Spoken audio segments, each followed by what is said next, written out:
So I think that's what really clicked for me was I just learned how to sell using people's emotion. I think that sales is manipulation. Yeah. And there's a fine line between manipulation and persuasion. Persuasion is helping people get out of their own way. Especially when you believe in the product. That's my point. There's hardship in entrepreneurship in general. You need to have belief in something beyond yourself. Don't chase money, just chase relationships. 100%. You treat people well, they'll throw money at you. We just provide so much value that it doesn't really matter. Buying once, crying once. What made you commit to EOS and what broke before you did? Yeah. So the EOS is. All right, welcome back to The Formula. I'm Peter Roth, and I get founders who built big things to expose their actual formulas, like the marketing, the software, the coaches, no fluff, whatever made them successful. So grab a pen. My guest today is Alex Vazquez. Alex saw the solar industry failing homeowners from the inside, so he built Solar RNR to fix it. 255-star reviews, a B2B model no one else is running, and he's not even 30 yet.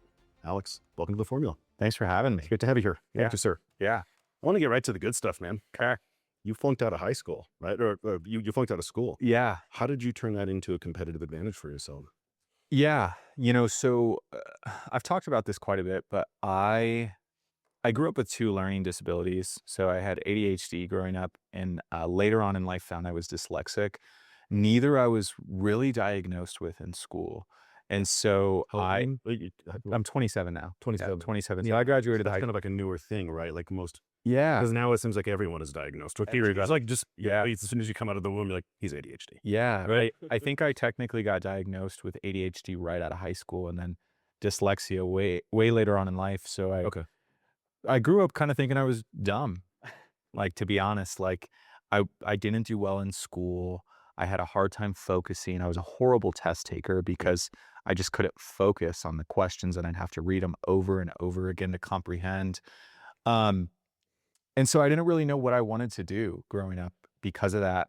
The first time I ever did good in school was actually a business class that I took in school. I actually got invited to the academic awards, and I got a letter in the mail that said, "Hey, you've been invited to the academic awards." And I thought it was a joke. I thought somebody was pulling a prank on me because I was like, my GPA is like a 2 point nothing. It's not that. And yeah.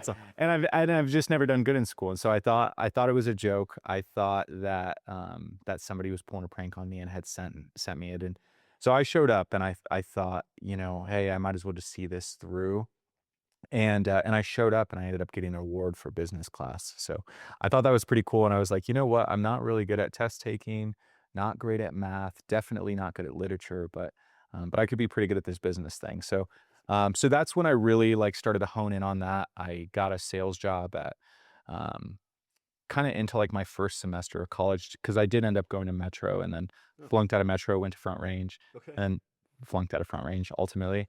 But I got really good at sales, Uh-huh. and I knew like that is a tool I could use to make money, and I was making a lot more money than my friends that were graduating college, and so I just honed in on that, and You picked a skill that's actually way, 1,000 times more marketable than any of those degrees that they probably got, unless one or two of them became an engineer or a doctor, 100%. lawyer. I don't even know about it anymore, but unless Yeah. they, got some professional degree that probably isn't all that terribly useful. So Exactly. yeah, your story isn't all that terribly unique. No, It's not at all. probably came to find out later in life that my story isn't that unusual. It's Yeah. actually pretty darn, it's actually pretty darn standard. Yeah. And a lot of these people do very, very well in life Yeah, because they're actually nonconformists. for sure. There's 1,000 studies, left and right that show that conformists, the people who get really high GPAs, they're conformists. Yeah. And that's exactly the thing that holds them back in life. Yeah. It's that being that conformist, it's always sticking to the rules. It's always following everything to a T. You can't, it's almost impossible to do great things in life when you're a total conformist like that. You have to be able to, you need the courage to break free from that mold. And that sounds like it's you and people on the same, that's incredible. I love that story. Thank you. So you went from struggling to school, and crushing it in sales. So what was it that clicked in life that school just couldn't teach you? What was it about sales that kind of drew you to it? I wanted to get into sales, but I wanted to do it the right way. I think a lot of people do sales and they can get really good at it, but maybe they're setting false expectations. And I knew I had a good way of selling something, which was just enacting emotion. Mhm. And anything that sold, I really tried to find pain points, understand where they were coming from, and then help them make a decision based on, hey, that doesn't feel good. I don't want to have to deal with that. Right, real quick, if you run a home services company, you can download my free scripts for roofing, HVAC, and plumbing, like the actual scripts being used by the hundreds of agents across all the 75 plus call centers that we've built. Just click the link in the description and we'll send it to you right away. Okay, back to the podcast. And so I think that's what really clicked for me was I just learned how to sell using people's emotion. Um, and I wouldn't call it like manipulation because it's No, not. no, But yeah, just selling using people's emotion. because that's how people buy, right? Why is Exactly. it People buy people buy based like on emotion. 95% based off of emotion and like 5% based off of logic, Totally. right? Totally. It's the emotion that's the gas pedal, and it's the logic that's just the steering wheel. That just Exactly. kind of points you in a certain direction, but it's really the emotion that's doing all the heavy For sure. lifting. And I think a lot of salespeople want to just pitch a product. Mhm. They want to really sell like, hey, this is what I offer. This is why it's better, but that's not why people buy. They I think so many people so many people have a negative connotation on Yeah. sales because they think what you just said, right? They think that sales is manipulation. Yeah. And there's a fine line between manipulation and persuasion. Yeah. And persuasion, when done with good intention, it helps the consumer. When it's done with negative intention, then it's manipulation. Especially when you Right. believe in the product. That's Good why it's point. because that, hey, this is going to help them. I just need to get them to Sure. actually make the decision. If you have the courage to turn down a paycheck and say, "I'd love to help you. I just don't think it's gonna help you. Yeah, I don't want to take your money because I don't want to steal your money. That's not going to do us any good. You're going to write me a terrible review, and yeah, I wouldn't be able to sleep at night." of course. People who sell from a place of authenticity like that, persuasion is helping people get out of their own way. Yeah, Right? Wouldn't you agree? It's helpful totally. because most of the time people don't buy, not because they don't believe in the product, but because people are wired to say no. Because everyone likes to shop, but no one likes to be sold, Agreed. right? And so we need to help people get out of their own way. Yeah, We need to help them make a decision today instead of next week by the time they've already forgotten about it, right? of So let's course. help them make a decision now. That's why we need to overcome 3 objections every single time. Yeah, And that's why you just have to assume, and someone's going to say, "I want to think about it. I need to talk to my wife. I need to talk to my lawyer. I need to talk to my priest. I need to talk to my counselor." yeah, But these are all things we just have to expect, yeah, and then you have to, and it's not because you're trying to make the sales, because you're actually trying to help them get to their goal, yeah, and they need to get out of their own way. for I sure. think so many salespeople miss that opportunity. Yeah, Okay. You were inside the solar industry when you realized it was broken. No yeah, big surprise there. So what did you see that most customers never find out until it's just too late? yeah. So I think in solar, there's a lot of different things. I would say the overarching thing is there's a lack of transparency with new solar sales. And so what I saw often were people were pitching a payment, but they had no idea what they were purchasing. So what a solar sales rep would do is they would just have to beat out the utility company. Hey, I can beat them on price. Mhm. But what I found on the back end was there was a lot of poor installation practices. And so a lot of these systems just weren't working. Now that I work with existing solar, I see systems that were never even commissioned, where people have been paying a loan and they just didn't realize. I see a lot of systems that get damaged because they just were never maintained. Mhm. And that's just not something that was ever talked about in new solar. So I think a lot of customers thought, hey, this is a 25-year solution because that's my loan term. Mhm. And it's just we're going to put it up on the roof, set it and forget it. And it's going to work and it's going to eliminate my electricity bill for 25 years. Well, in reality, that's not the case. Um, and so we've really stepped in to just help people that already have solar. And so that's why I decided to get out of selling new solar and go all in on just focusing on existing solar. That's great. I'm glad Yeah. that you do that. There's not a lot of people who do what you do. Yeah. So I'm curious, walk me through year one of Solar R&R, because I'm guessing it wasn't Yeah. just like some highlight reels, right? Where did you win? Where did you get punched in the mouth? And Yeah. what did that year actually cost you in your Yeah. first year? Yeah. So just to kind of give you a little background, I got into solar in 2018, decided to leave the company I was working with and start my own company in 2021 Mhm. to try to sell new solar, but just with more transparency. So I did that for 2 years. I started my own company in 2021. We were still doing new solar, just trying to sell it a little bit differently. We were focused more on quality over quantity, and we did relatively well. 2023, things started to slow down for us. There was some disagreements with my business partner and I just kind of wanted to change. I didn't know what that change was yet, but I just wanted to change. And so I actually reached out to a friend of mine that owned a roofing company the day of this huge hailstorm that tore up northern Colorado.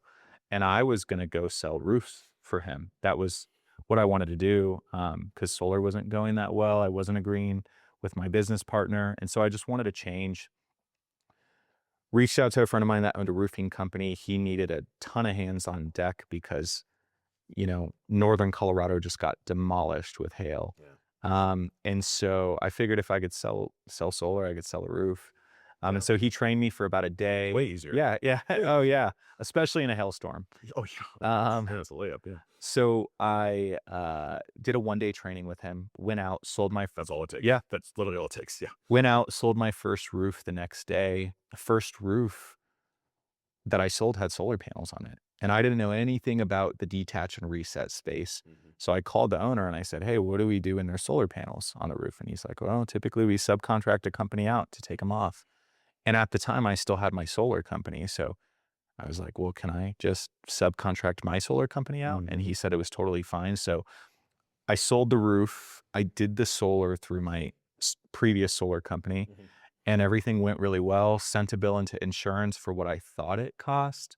I had no clue what to even charge, but I thought it was a fair price and sent it into insurance. They sent a check the next day to the homeowner.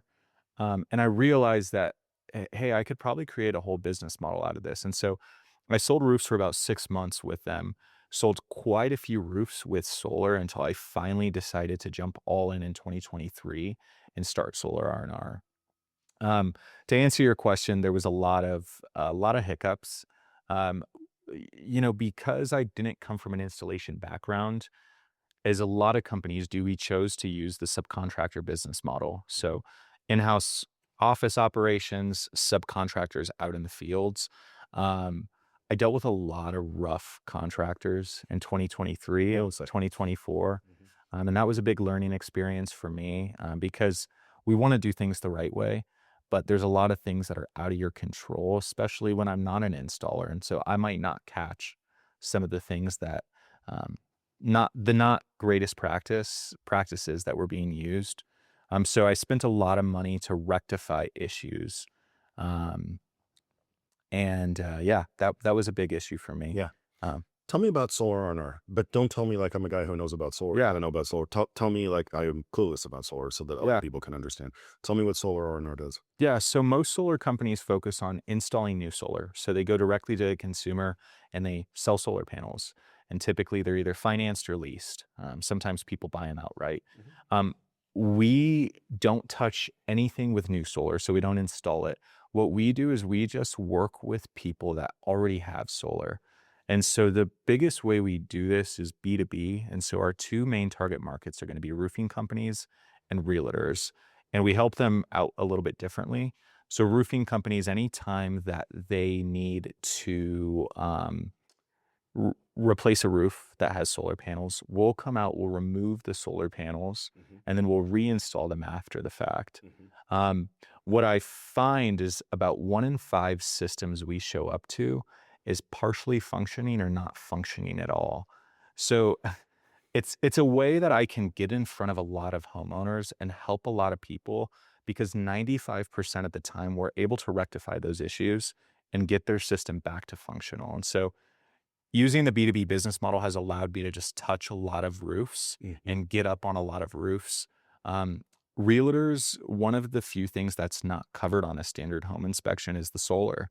Mhm. And so usually solar is just not getting inspected and people are spending a lot of money. They're either paying a premium for the house or they're assuming a loan or a lease. And so we find that if 1 in 5 systems aren't working and they're paying a premium for it, they should probably get it inspected before they Mhm. purchase their home. So that's our main two target markets. And then we do work directly with consumers as well. Because as you said earlier, we've got 250 I think 261 five-star Google reviews now. So That's incredible. yeah, so we've built a good reputation, and so now people reach out to us to fix, troubleshoot, maintenance, repair, whatever we can do to their existing solar to get it up to par, to get it better than where it's currently at. Okay. I love it. Thank Yeah. you for explaining that. Yeah, of course. Okay. Faith and business don't always get talked about in the same breath. Yeah. So how does yours actually show up in the way that you run Solar R&R? Like not just in theory, but in real decisions? Yeah. Um, my faith is just really important to me. Okay. And I business is tough. Yeah. Bi- Yeah. It's like, Business ownership is tough. No matter what entrepreneur you're talking to, no matter the industry, the business model, there's hardship in entrepreneurship in general. And I think sometimes you need to have belief in something beyond yourself, because there's a lot of things that happen in life that are out of my control. And so my faith in God has just helped me through tough times, Yeah. because I know that it's all going to work out the way that it should. I'm going to ask you a challenging follow-up question, which I Yeah. think most people don't ask you. Yeah. What if we took that option away from you entirely? How would that change your business, or would you overcome it? If I took away the option, right? If this is communist Russia and you weren't allowed to practice your religion at all, what would you change anything? Mm.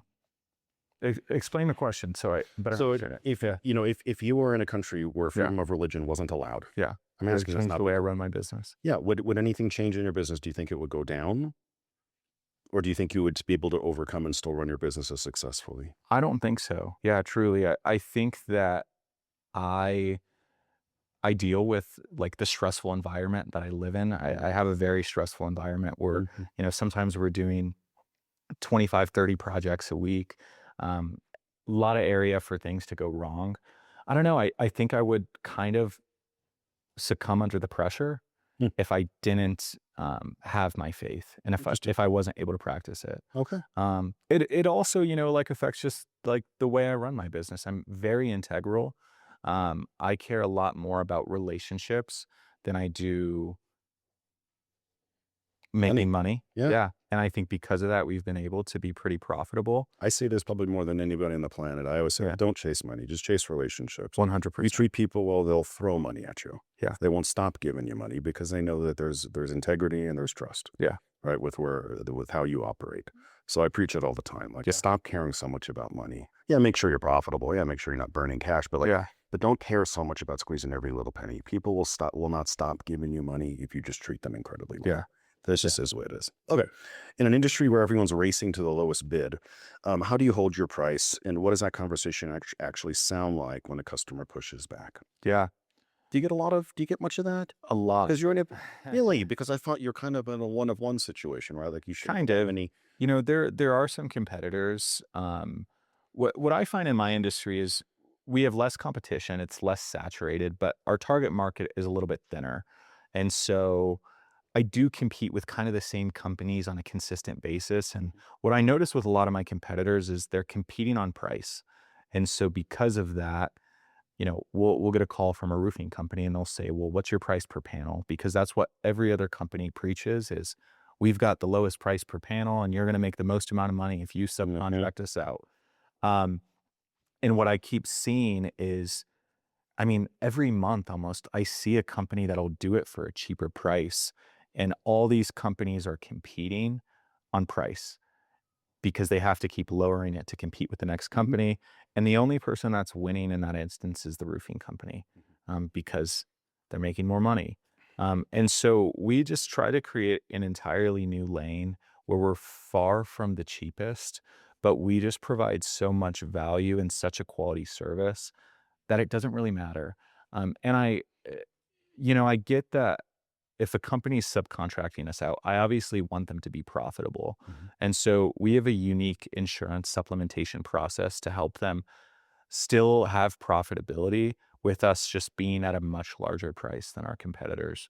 Um, and yeah, there's a lot to that. Like typically when you're paying for a cheaper company, you're still paying for that cost. It's just later down the road. You have to fix something when a permit wasn't pulled that was supposed to be pulled.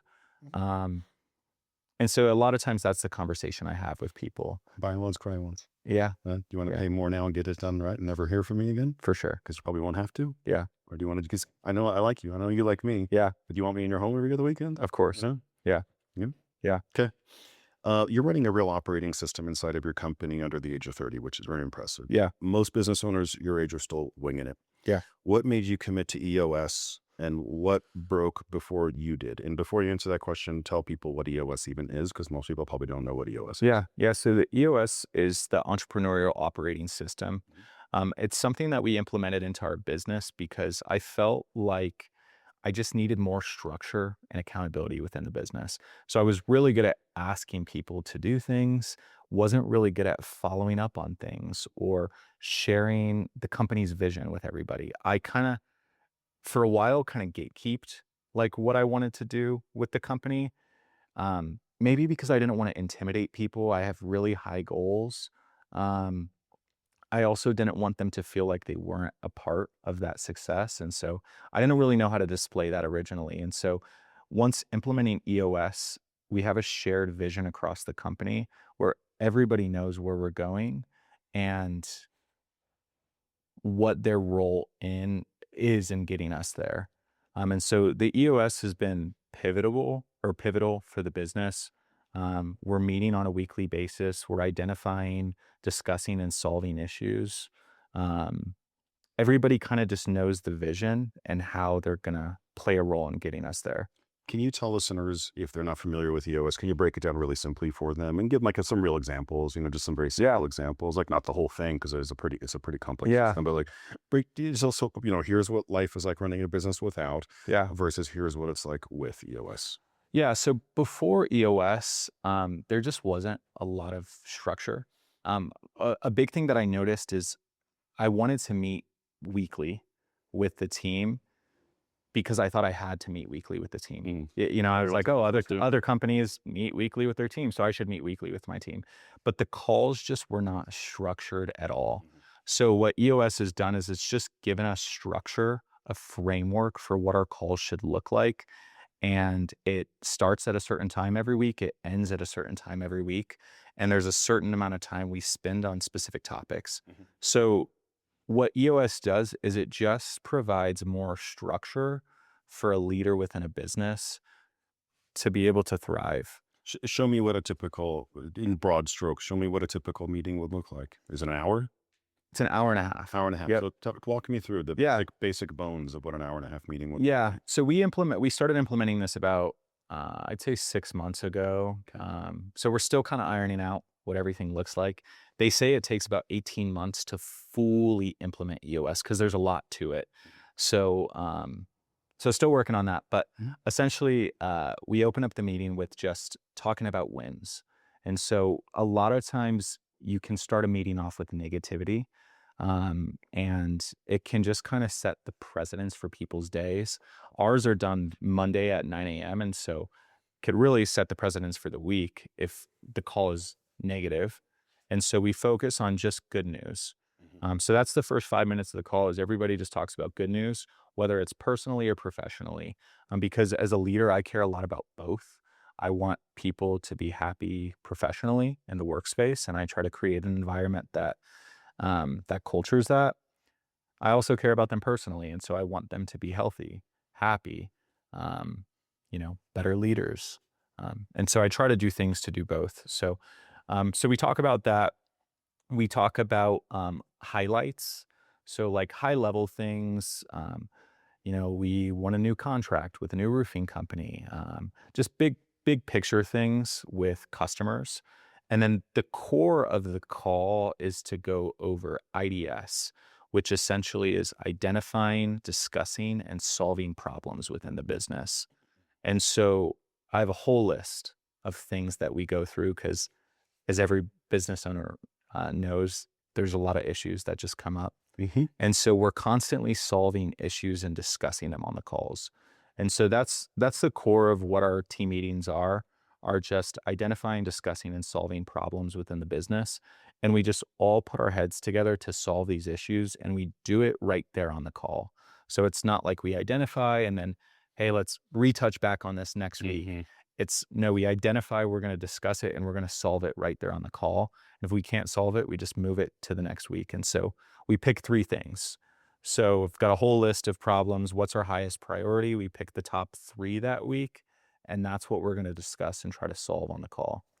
And then another cool thing is I have the team rate the call at the end too. So we rate the meeting from 1 to 10. We haven't gotten a 9 or a 10 yet, I'll be honest, because I rate them very harshly. Yeah. But we're getting to the point, it started at 4s and 5s Yeah. and 6s. Yeah. But we just want it to be as productive as possible. An hour and a half is a long time. So how can we make it worth everybody's while, and how can it actually forward the business? That's great. I'm Yeah. glad you explained that. What do you use to like track these projects? Do you use something like Notion or Yeah. what do you use? We use the EOS platform. So you Okay. can, yeah, they have their whole online platform that you can utilize. Everybody on the team has access to it, and we'll run the calls through there so they can see like if we're going over on time. So each section has a period of time. And so if we're going over on that time frame, it'll notify us, and then I'll have to, jump on to the next Got it. thing. So Got it. yeah. Okay. What do people get wrong about what it actually takes to build something real before the age of 30? Like not the Instagram version, but like the real life version. Yeah. Entrepreneurship is hard, and it's not for everybody. Mhm. And that's I my, say that all the time. I'm like, yeah, sounds really cool on paper. Upside potential is monstrous. yeah. But if you're not prepared to suffer a lot to get there, maybe consider something else. I preach this a lot because a lot of people come to me, and, I've friends similar to my age where they're coming to me with business ideas because they see me as this entrepreneur that's made it work. Um, and a lot of people will, yeah, just tell, hey, start a business. That's how you create freedom for yourself. My, my, Yeah, we don't have both yeah. giggling. My personal opinion with it is, like I think the people on my team are set up for tremendous success, because I almost find sometimes it's better to get in with a small growing business because you have all of the upside in the world without all of the negatives, all of the downside. And so I think that's something that more people should talk about is, hey, rather than going out and starting a company, find a company that's trying to grow that you can add a ton of value to. All the key players on my team have capabilities that I do not have, Mhm. but I'm a visionary, and I have a high pain tolerance, and I can do a lot of things that they probably couldn't do if they tried to take off and run their own business. Mhm. Um, and so I think that's something that more people should talk about with entrepreneurship. Um, yeah, yeah, I'll tell you from my perspective, when I sell my company, which will be in probably a couple, 3, 4 years, I will not start a new company. yeah, I'll buy a company. yeah, I'll go buy a business. Why would I go through the headache of having to build something from the ground up and deal with sure, the challenges and deal with the stress and deal with the unpredictability and the uncertainty? Why would I deal with any of that when I can just go buy a company that's already crushing it and doing really well? yeah, And you can buy a company now for like typically 5%. yeah, So, save up a little bit of money, just buy a company. So, honestly, I would tell that to a lot of people who are, yeah, you need some business, a little capital, right? You need a little bit of money, not a ton. yeah, You need a little money and you need a little bit of confidence and a little bit of business acumen, less than you think, I think. And then you just go buy a company, yeah, something that's already operational, already profitable, already proven. yeah, Like I would totally preach people to do that. Okay. yeah, I want to switch gears. yeah, I want to get now to the brass tacks, to the nitty gritty. So the name of this podcast obviously is called The Formula. My goal here is that if you're watching this podcast, I want you to take out a pen and a paper, and I want you to be writing stuff down because we want to be giving you like really, really actionable things that you can implement in your business starting today. So I'm not gonna ask questions about fluff. I'm not gonna ask questions about mindset. I'm gonna ask questions about like who do you use to go and you do your Facebook ads? What coach did you use that really pushed you to the next level? I yeah, want actionable things. Make sense? cool. Okay, there we go. Question 1. There's always one tool that quietly runs everything behind the scenes. What's the software that Solar RNR couldn't operate without right now? Our CRM. I Yeah. think a CRM is so huge, especially in a service-based business. Yeah. We keep track of everything through our CRM. Give it, which one is it? JobNibus. JobNibus, So okay. we use JobNibus. JobNibus is a really cool tool specifically for roofing companies, but you can use it for other things as well.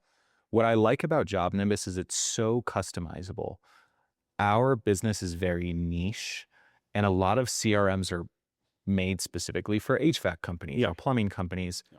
If you want something that's customizable that you can basically do anything with, Job Nimbus is such a great tool and resource. We use it for everything. It allows us to automate a lot of our tasks, which is Mhm. huge. My goal is to grow my company 3x without increasing my office staff, which I think is very possible. All right. And Job Nimbus allows us to do that by just helping us automate a lot of our tasks, as well as just keep track of things. Have you used other CRMs in the past? I have, again, it was kind of hard for me because there's not a CRM for my business model, Yeah. so finding something that worked was difficult. Yeah. And so we tried things like Jobber. We tried, there's another one I can't think of off the top of my head, but other service-based CRMs, my issue with them is they were just made for specific business types, and I didn't fit into that category. And so it made it hard for me to operate through them. Okay.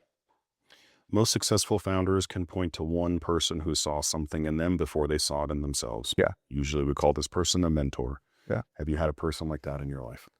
I've had a lot of mentors. Yeah. I've had quite a few mentors. I had a sales manager um, for a long time that just taught me a lot about sales. Let's give a shout out to your sales manager. Yeah. Yeah. Maybe. Sydney Adams. Okay. He was awesome, taught me a lot. I Say hi, Sydney. Yeah, you know, I don't know if this is basic, but my mom, just has really been a huge, like, just believed in me, regardless of me doing horrible in school.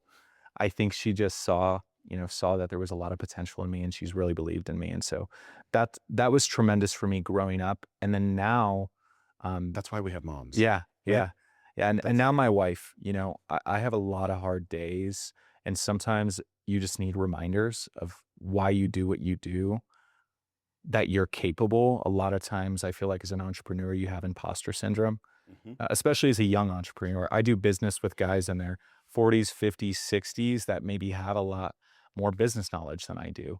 But I know I'm capable. Sometimes I just need that reminder or that refresher. You brought up imposter syndrome, and I filmed a podcast yesterday with a guy named Simon Crawford Welch. I saw Yeah. him. Great guy, known him for 20 years. Incredibly successful. He's already sold multiple companies. He's 63 years old. He's been around the block. One of the most intelligent business guys I know. He's got a PhD in economics, so definitely a bright guy. And he himself admitted, he's like, I've suffered from imposter syndrome my whole life. And I looked at him and I go, well, that's a necessity. That's a requirement in order to break through in business. If you're not suffering from imposter syndrome, you're not trying hard enough. You're not aiming high enough. Yeah. It's just another way of saying, saying I punch above my weight class. Yeah. It's another way of saying I'm aiming for higher goals than I know I probably won't accomplish on day number one. I'll probably have to stumble a few times until I get there. It's just a fancy way of saying that I aim really goddamn high. Yeah. Way above my own weight class, but I'll figure it out. 100%. That's all imposter syndrome is. Yeah. So you can just relabel it. Yeah. Just relabel it to something else. What's the difference when you go and interview for a job that you're not really qualified for? Yeah. But you put it on your resume that you are. Yeah. That's imposter syndrome. For sure. But everyone would encourage you to do it. Yeah. Every smart, intelligent person would be like, fuck yeah, go apply for that job. Yeah. Even if You'll figure it out. You'll figure it out. Yeah. How's that any different than imposter It's syndrome? true. I've suffered from the same shit, but then I realized one day, I'm like, oh, wait a minute. That's the nature of aiming high. Yeah. I just relabeled to something else. Yeah. There's my thoughts on imposter syndrome. Okay. I like that. First few hires can make or break a company. Who were your first hires and why? Yeah. So my first hire was my operations manager, Jen. Interestingly, I thought for sure you're going to say sales guy. Yeah. This sales guy, that sales guy. I thought 90 and there's no way he's not going to say sales guy. Yeah. Fascinating that you said an operations person. Yeah. What an very unique and refreshing, intelligent answer. Yeah. So sales was actually my most recent hire. I waited a long time to get I'm going to sales. spit my water out. It's crazy. Wow. You're very unique. Okay. Yeah. So we, so I did a lot of business development for us at the beginning. But we got really, really busy really quickly. And so we went from doing call it 1 to 2 jobs a week. Within a month after a big hailstorm, we were doing 15 to 20 projects in a week within a month time frame. And so I had a huge capacity need that I didn't really know what to do. And so I brought my operations manager, Jen, to just make projects run smoothly. And she's been very pivotal for our business. She's built out our CRM with all of the automations Mm. to streamline her processes. Just makes jobs run smoothly, make sure we're communicating properly with contractors, properly with homeowners that we're working with, making sure that we're properly pulling permits in the jurisdictions we're working in. So really just cleaned up our operations. And then after that, I hired an office manager admin. Look at you, man, dude. Yeah. Look at you. Yeah. Man, you run about this in a highly intelligent and really thoughtful way. Because here's the mistake that I think most people make Yeah. is they're chasing the almighty dollar, For sure. which you should. I'm not saying you shouldn't, right? Business has to feed itself, it has to feed you. But what they're doing is they're chasing after more money instead of perfecting the system first and perfecting the process and the operations. And so all they're doing is amplifying their problems. Yeah. Right? They're just saying, hey, I'm screwing over 3 clients this month, to now I'm going to screw over 10 clients this month. For But sure. how about you stop screwing over clients and fix your systems first? Yeah. Then you can go build more sales once you've actually got a functional system. And it could be hard to go back once you get too busy. You know, you can hire all these sales guys and now it's like, we just got to try to make it work. Yeah. Now Because that operations person, you don't have the time to time go to back. work. We've got all these other things to worry about. Yep. So yeah, I spent the first, I would call it 2.5 years of my business doing minimal to no sales. And all I was doing was building a reputation, doing a really, really good job, getting a lot of referrals and getting good Google reviews. And I think that just naturally, organically brought business through the door. This is truly the first year I just hired 2 business development guys that are going to be getting us a lot more business through the door. But I waited to do that until we had the proper systems in place, till we had a really, really good reputation. And now it's going to be easy for these guys to go out and sell new business because we've got a really good company. Yeah. Oh, I love how you. Yeah. That's I'm impressed. Okay, your whole model runs on relationships with roofers and real estate agents. So, Yeah. what's the actual system for building those partnerships, and how do you actually get your foot in the door? Yeah. Because I think a lot of people want to mimic kind of what you do because they want to go after these strategic partnerships with roofers and real estate agents, especially in solar, rather than just constantly going after homeowners. So Yeah. why don't you give them a little bit of advice, right? Like, give me Yeah. that lives a little bit easier. I think the most important thing with doing business with somebody is make it about them. I think a lot of people are very transactional. Yeah. And they're always looking for, well, how can this person help me? And if they can help me, then I'll come in and try to do business with them. We very much come at it from a perspective of, hey, how can we help you? How can we add more value to what you guys are currently doing? Because both people we work with need us. Roofers know they need us a little bit more than realtors do, but they need us. They need a solar company. It's kind of inevitable. So how can we add more value than the current solar company that they're working with? So really just coming at it from a place of how can we help somebody, and then how can we add more value? I think that's really important. Um, So in other words, if I put this very, very an abbreviated version, Yeah. is come with value first. value. Don't start taking, bring something to them, bring Yeah. something of value to them first. Kick off the relationship in a selfless way. Yeah, and an easy way to get me to do business with you is to just ask me, "Hey, what can I do to help you? What can I do for Now your let me put you on the business?" spot. Yeah. Right, because here's where I like, brass tacks. This isn't just high level concepts. Give people who are watching this like an actual thing that they can do to bring to a roofer. Like, here's a thing that you can show up to a roofer with to actually bring them value. Because like high level concepts are great. Yeah. They sound cool on paper, but people are just being like, okay, yes, I get the idea, bring value, but what? Yeah. Yeah, What could they do? Give them an idea or two Yeah. that they could actually show up with. yeah, so the biggest frustrations I hear roofers specifically tell me that they're upset with other people that they work with are communication and not representing their company well. Mhm. Because when we show up to a project, we're a representation of whatever roofing company we're working with. My guys may have Solar RNR hats on, they may have Solar RNR shirts on, but they are representing whatever roofing company called us out there to do the project. And so I think educate them. So like what we'll do is we'll go into roofing companies and we'll do like a whole lunch and learn. So we'll buy lunch for their office. We'll run them through a whole presentation to just give them that confidence in our company. And I think that's been pivotal. And so I started doing a lot of that. So I have two different presentations. One, if we're trying to earn new business, we'll do a presentation for a roofing company. I have another presentation for people that are already doing business with us to just go in there and educate them so they're more knowledgeable about solar. So we set proper expectations. So I would say that's an actionable step. If you're doing B2B, educate the people you're working with. You can do a presentation. That's what I was going to say. Was Yeah. just a free education. Free It's education. free education. I'll get in for 30 minutes just to help educate you guys. I want nothing in return. And I'll bring donuts.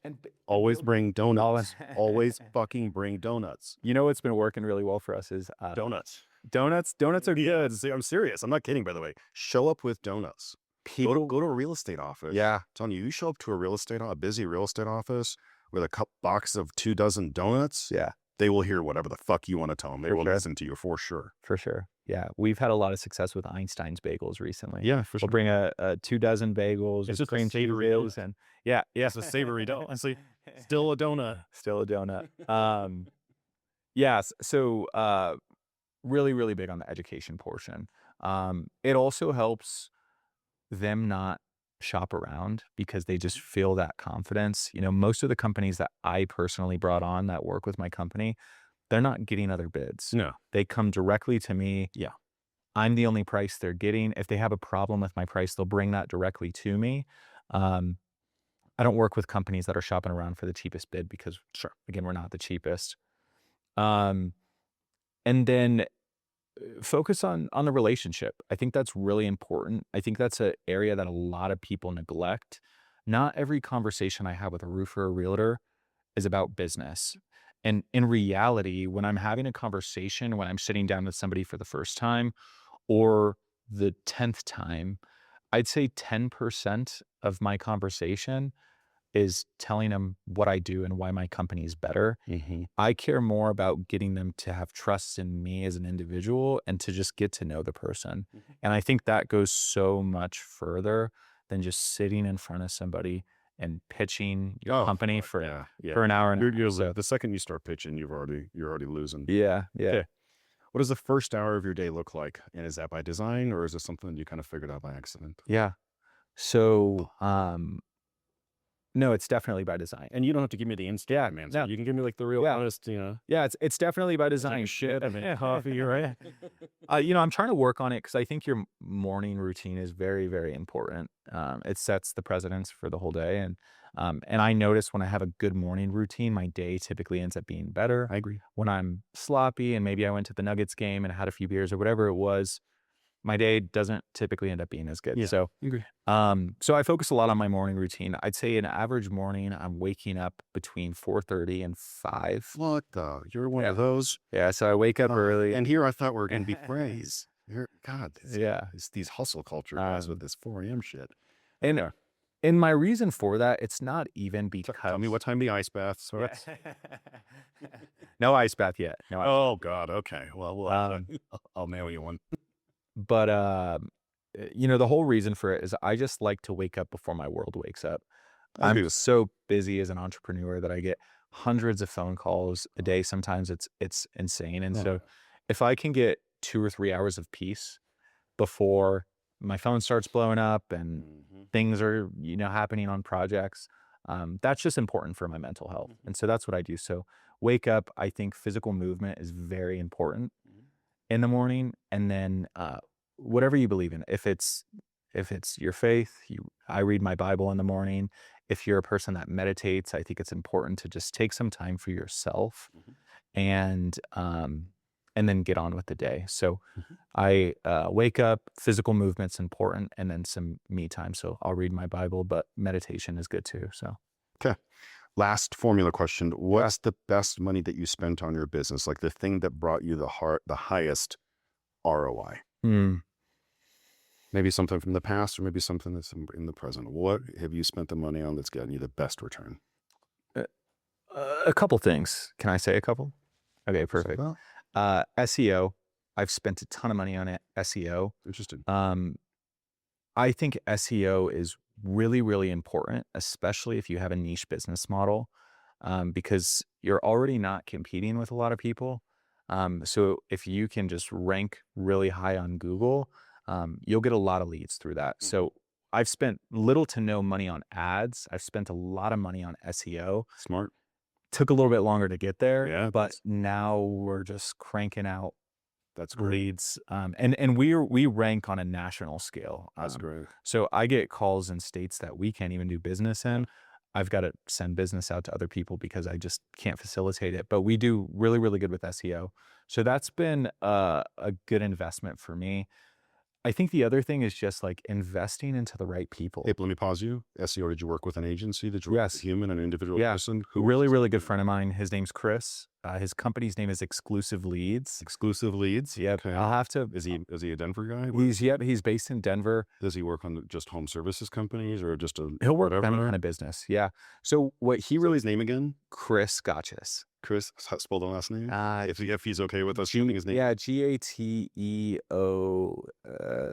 I think. We'll put it in the you'll Yeah. send it to me. We'll put it in the description. Yeah, we'll put it in the What is the name description. of this company again? Exclusive Leads. Exclusive leads. So if you Yeah. need good SEO that's backed by you and Yep. you're vouching for it. Yeah. Okay. Yeah. His whole business model is phenomenal.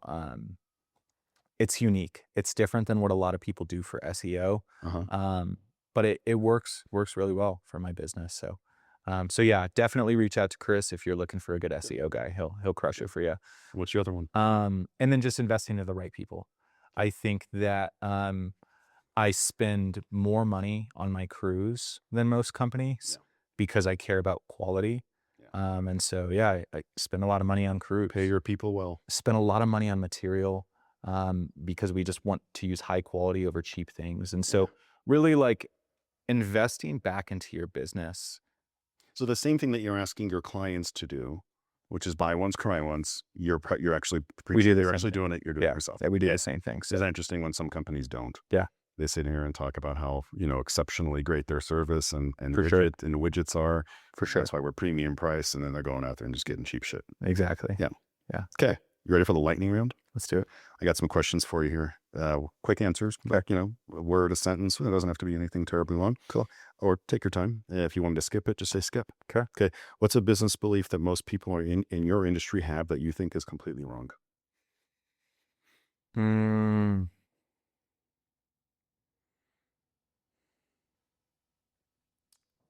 I think going back to the price thing, I think a lot of people think if I have a cheaper price, I'm going to get more volume. My company's going to do better. How can I get my price cheaper so that I can get more business?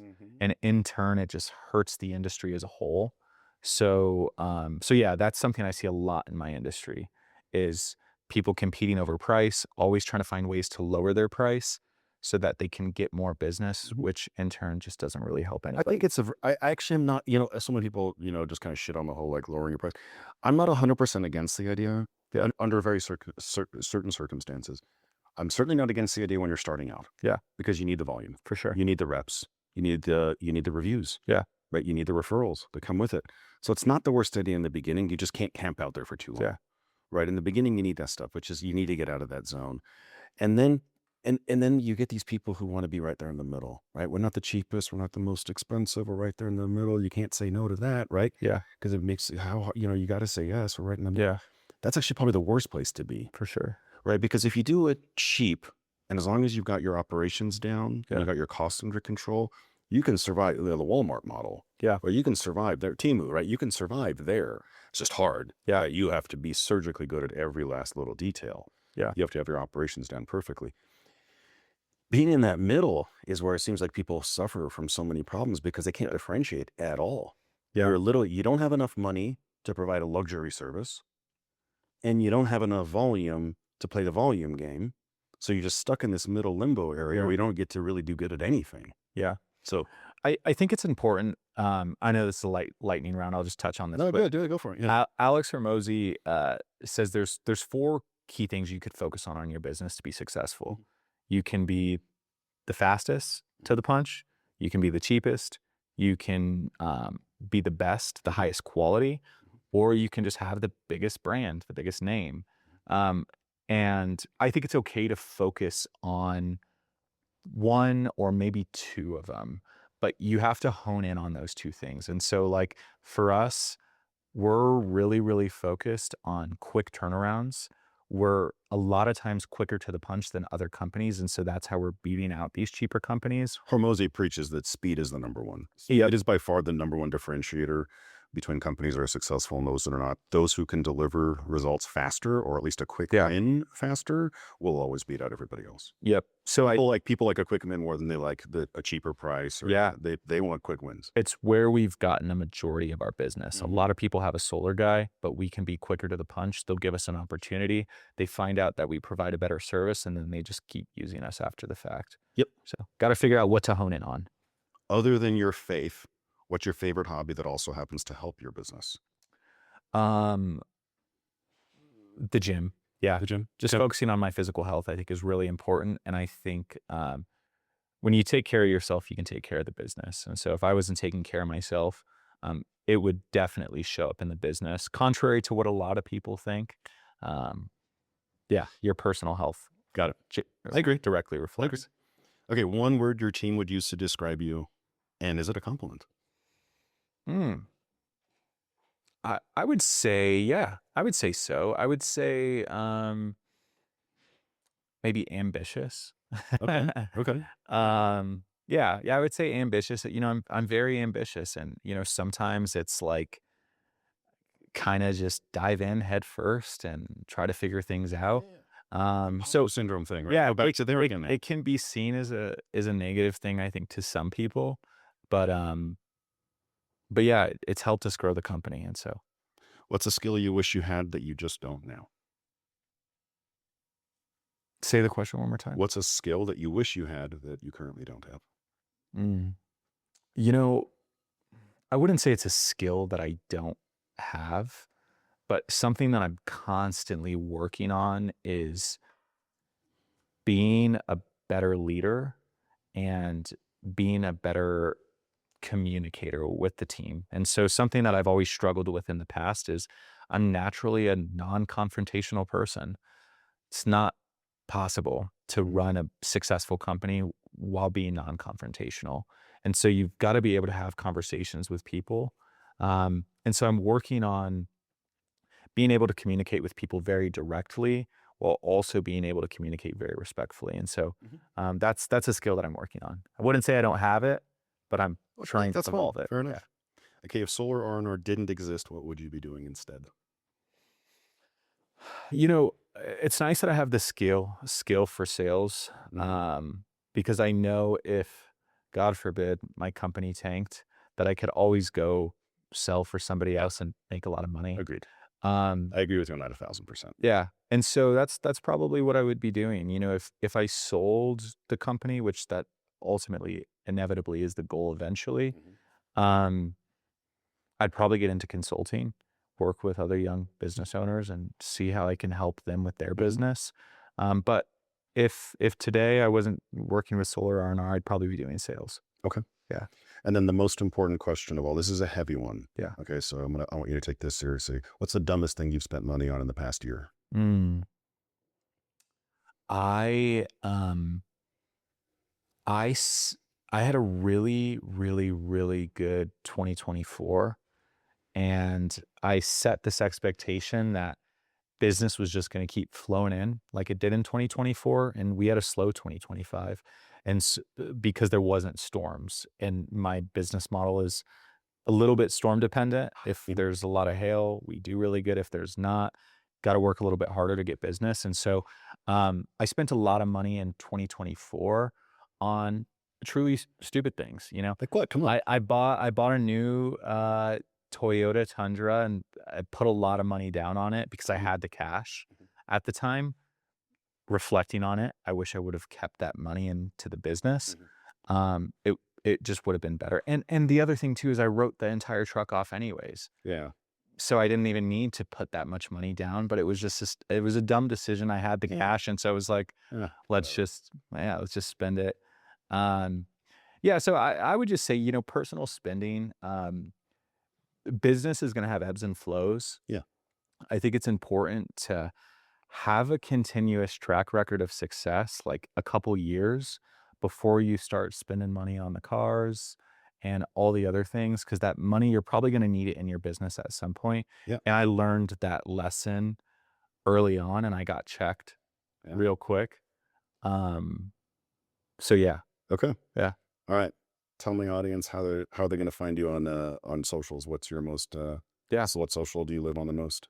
Yeah, so Solar RNR is our business.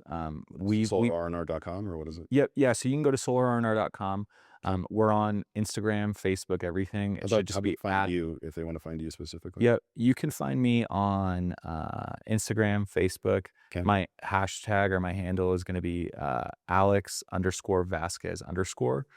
Okay. And then, yeah, you find our social media for business as well. And I also do a podcast, CEO Under 30, where I interview other Nice. young entrepreneurs. Great.